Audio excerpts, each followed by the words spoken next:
नाही, महाराष्ट्रामध्ये आम्हाला जवळजवळ सगळ्या जागांवरती आम्ही निवडणूक लढू शकतो अशा प्रकारची आमच्याकडे तयारी पूर्णपणे आहे. फक्त आता साहेब कधी अनाऊन्स करतात त्याची आम्ही वाट बघतोय. राज ठाकरे गडकरींची ऑफर नाकारण्याची शक्यता. बाळा नांदगावकर यांनी दिले लोकसभा निवडणूक लढवण्याचे संकेत. म्हणाले मनसेची उमेदवार यादी तयार. ही व्यक्तिगत भूमिका ही महायुतीची भूमिका असं पक्षप्रमुख उद्धव ठाकरे मानणार नाही. महायुतीची भूमिका उद्धव ठाकरे आणि गोपीनाथराव मुंडे ठरवतील महाराष्ट्रामध्ये.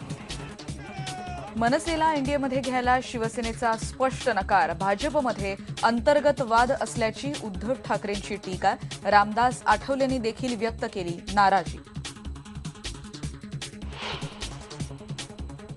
राज ठाकरे आणि नितीन गडकरी यांच्या भेटीवर चर्चा करण्यासाठीची भाजपची बैठक झाली रद्द.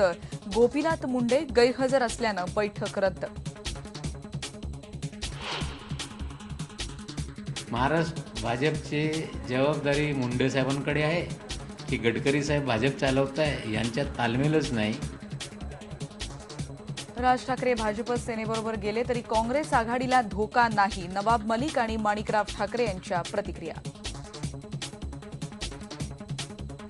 महाराष्ट्रातली महत्वाची राजकीय बातमी आपण बघणारच आहोत, पण बघूयात या बुलेटिनच्या इतरही टॉप स्टोरीज.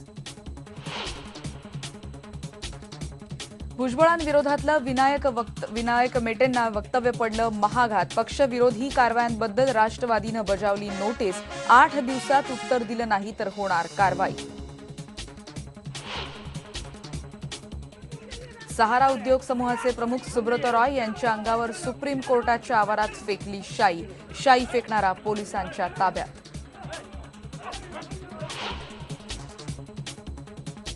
तर निवडणुका झाल्या तर महाराष्ट्रात महायुतीला 23 ते 29 तर आघाडीला फक्त 16 ते 22 जागा मिळण्याची शक्यता. आयबीएन नेटवर्क आणि लोकनेती सीएसडीएसचा सर्व्हे.